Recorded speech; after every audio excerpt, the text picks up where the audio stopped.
they Cassell, and they go to Washington. Washington, something become important. They come down with a question down with a case of seriousness. See, that's really easy to laugh about nonsense. Talk about being offensive, this without being defensive, always being your adversary. That's Reverend Senator Warnock.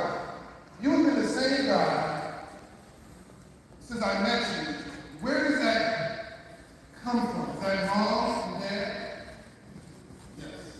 Hello, everybody. Hey. Wonderful to be part of multiple forums. I grew up in public health, in patient housing projects. And people who heard me speak hear that time and time again about my dad, who poured into the fierce work ethic. A man who picked up broken cars. Those are the ones that not small business. Struggling, but that's how I took care of his family. Putting these old broken cars on the back of the rig. He was also a preacher. And on Sunday morning in a small church, just hardworking, salt of the earth people the same day, picked up broken cars, lifted broken feet, convinced them of their God. And what he poured into me and what my mom poured into me, she grew up in the 1950s in Wake Forest, Georgia, with somebody else's cotton, somebody else's tobacco. That is the foundation for who I am. In a real sense, with all of the things that I've been able to do, I feel like I'm still standing on tiptoes. I can catch up with my dad. Wow.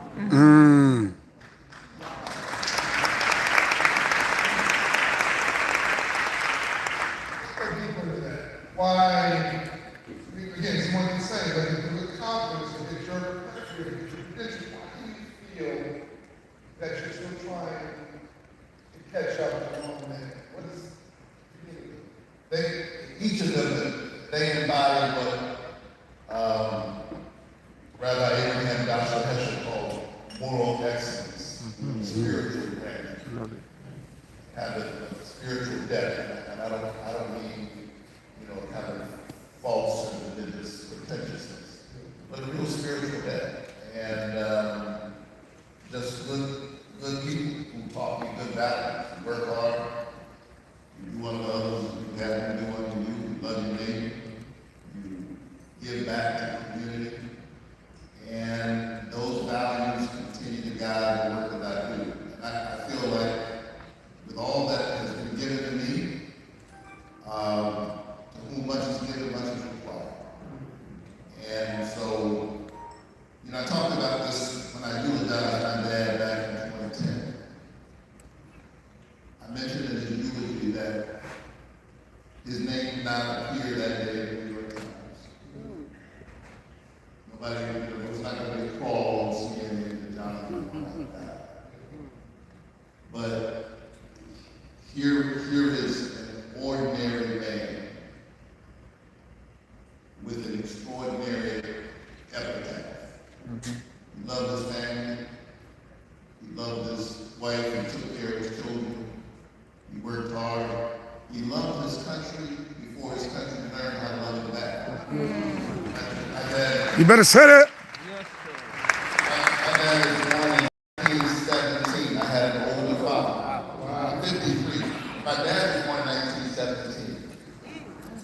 And I said I had an older father. I came pretty close. I got a 1-year-old.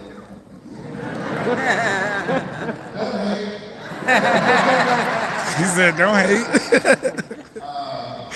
But he would sometimes tell a story as the World War II veteran, how he was literally asked while wearing his soldier's uniform to give up his seat to a white teenager. And the skin he was wearing was more important than the uniform. He was. And in terms of how society is. And so he was asked to give up his seat, and he would tell that story as a part of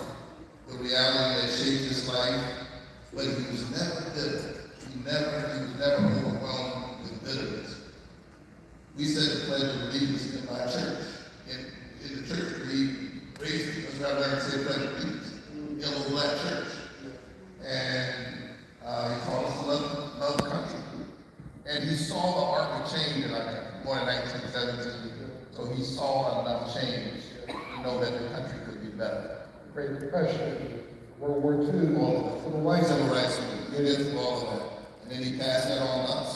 And so I know that these are very difficult times, difficult days, but we've seen difficulty before. When I think about my dad, and I think about my mom, when I think about the great John Lewis, who was my parishioner, who am I to give up?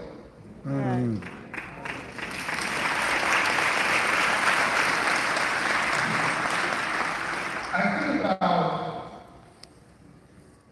first of all, you going a little bit. As we know, we're not human beings. You inspire us. We're not human beings having a spiritual experience. We're spiritual beings having a human experience. And I've noticed how you can come into Washington, sort of pivot to the moment. Most people I know presidents, senators, congressmen, of course, they change. They go from public figure or public policy maker or public policy maker into a politician. And I'm saying that play politics in Washington, but what I've noticed about you is you've remained mostly public policy or public servant, and 25% politician you have to be, but 75% you're still public servant. The same guy I knew before. Let me back a little further. Every time you text, you ask about you. I'm not sure if she's here somewhere. But every time you text, you ask how she is. You're always talking, you're always about the relationships of what really matters. And you're always grounding that in, let's go one step further. You only ask me to do three things. One, extraordinary, as a U.S. Senator, you ask to go and have lunch and you want to listen. U.S. Senator, he just wanted to listen. He wanted to understand what was I seeing. How could banking serve those leaders? He's the chairman of the subcommittee on the Senate Banking Committee. I will say that again, first black senator from Georgia, the chairman of the committee Of the banking. And he believes in land ownership, so I need to talk to people. Number three, you ask when all these names are known. Pastor of Ebenezer Church, and all you did for our man. Listen, you're pastor of Ebenezer Church, you're the fifth pastor. Ebenezer was founded in 1886. I'm the fifth pastor. We still That church service is long. And you listen to, as we all should, as we know. The number one thing, I don't even remember this at all, how we met. I got a phone call from you out of the blue. Remember this? Andrea introduced us. Andrea, Ambassador of the Carter. And I don't remember the exact details, but basically I was trying to keep a low profile behind it in real land, and you said, no, I need you to come and bring a Hope Inside location to Ebenezer. This is before anything was involved. This was 2013, 2014. 2011, 2012 is when we built it. Oh, really? Yeah, we put a Hope Financial Literacy Center on the campus of our church.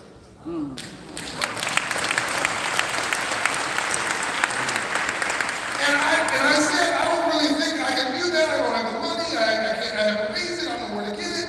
And then he said to me, well, you know, John, Dr. King's father, Daddy King, served the board of Citizens Trust Bank for 50 years. 50. And there's a strong legacy of civil rights and what you call, John, civil rights, and people doing something with nothing.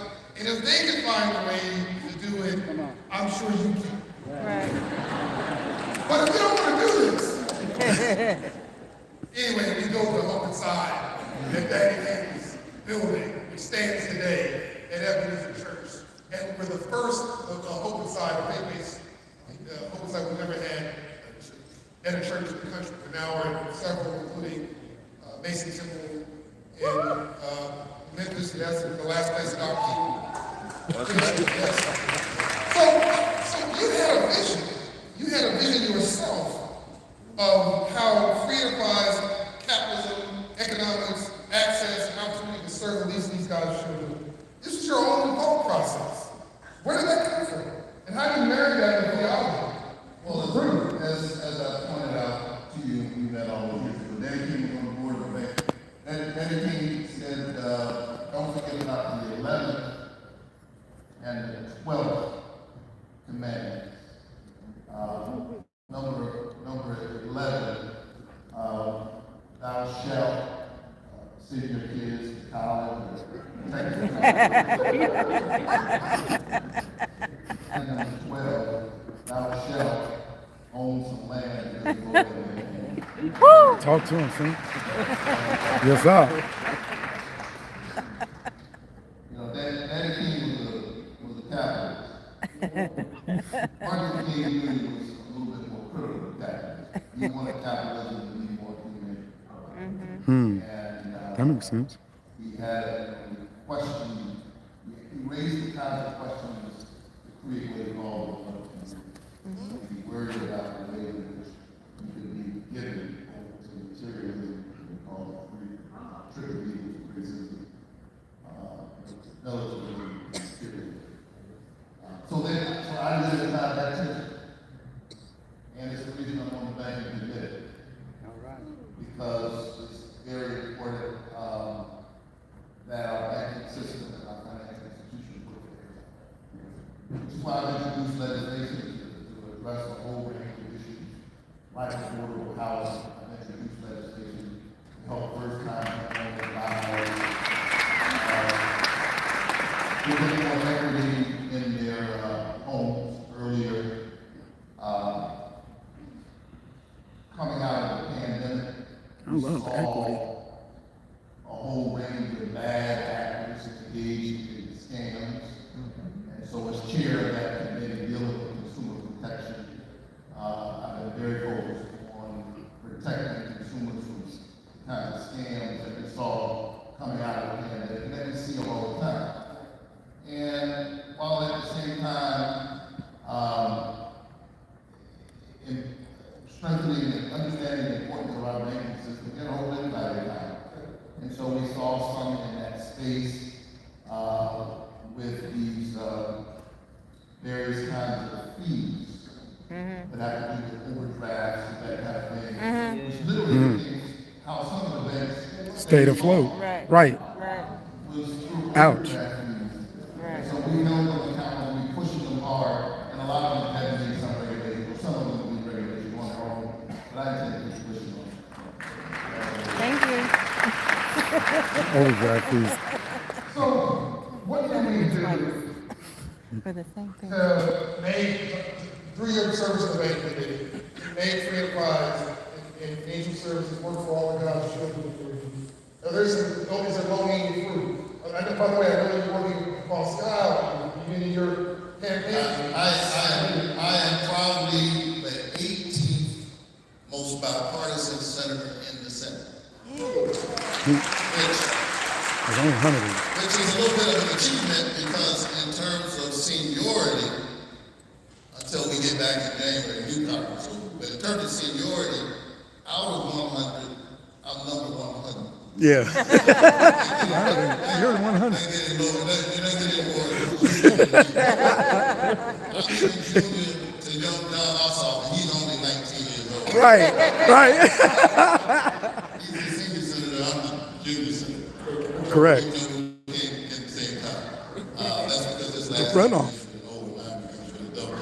Oh. He and I are great friends. Every now and then I look over at him and say, what a great she's an old person.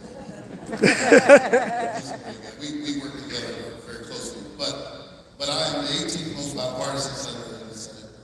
I've done bills with, I did a bill with Ted Cruz. What? An amendment. We were getting ready to pass a bipartisan infrastructure bill. Yeah, it's really, this is, Yeah, by the way, I think this is what happens when you send a pastor to the Senate. I think infrastructure is spiritual. I think it's about the house that we live in together. It's about roads and bridges and broadband and all that. But it is the recognition that we live in this same house together. If you went to a family's home that had resources, I'm not talking about poor. Now y'all know how I feel about that infrastructure conversation, but we'll let him go. Roof was caving in, the grass was 2 feet tall, the fence needed painting. Right. You wouldn't ask, what's wrong with this house? You would ask, what's wrong with the people in that house? And they can't create the wherewithal. They can't come together enough to fix their own house. So for me, broken streets and bridges and broken schools are a reflection of the brokenness in our politics, poverty, not resources, but a moral imagination. The failure to recognize that we live in this house. And so I'm glad after threatening to do it for a generation or more, we finally passed a robust, bipartisan infrastructure bill. And while we were doing that, a strange thing happened. It's called the Warnock Cruz Amendment. Ted Cruz and I are on the same committee. Yeah, I don't know how that We're works. both on the Commerce Committee.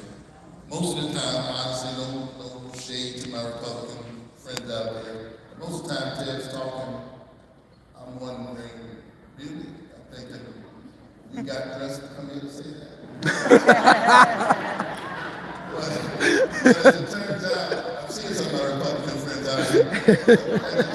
As it turns out, one day there was something he wanted to get done that I also wanted to get done. And we couldn't get it done in committee because of the rules of the Senate. We had to take it before the Senate.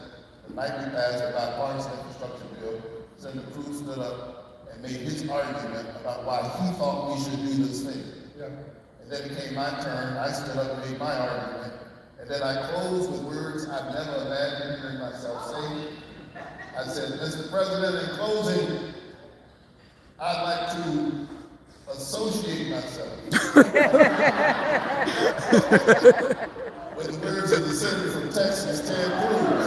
And the chamber burst into both laughter and applause, even if the crowd was loud, because they couldn't believe it.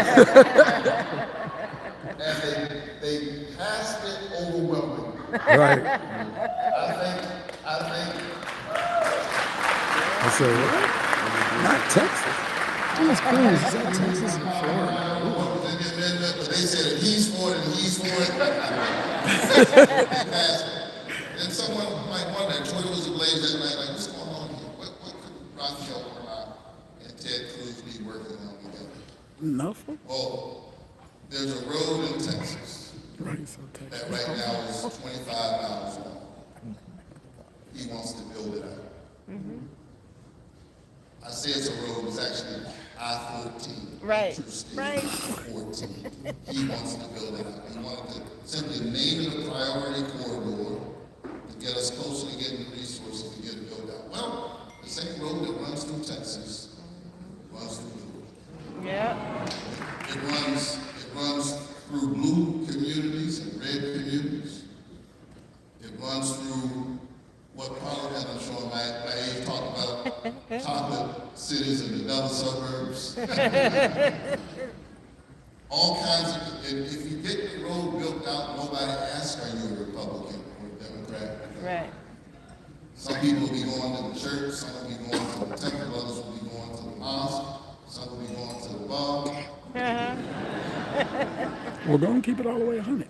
But if we build the road out, everybody can get to where they need to go. Those who are working and the people they work for, essential workers and CEOs, all get on the same road to get to where they're going. And so here's what guides my work as a legislator. There is a road that runs through our humanity that's bigger than partisan politics.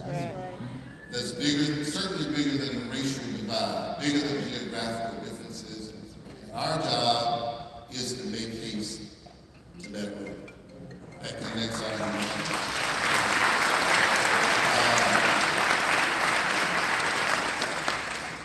That's the work that I feel called to do. I'm honored to do it on behalf of the people of Georgia. I come back to my pulpit every Sunday morning. I'm a little weird because I preach this morning. You ever been to a Black Baptist church? I mean, we work hard. Brothers and sisters, they deliver a nice little essay on Sunday. A little essay. I return to my pulpit every Sunday morning, and to the people that are to this community to stay grounded, because I'm afraid that if I spend all of my time talking to politicians, I might accidentally Become one. That's heavy. What I hope to be Man, is that'd not a politician, because politics for me is just a tool. It's not my project. Right. My project is change.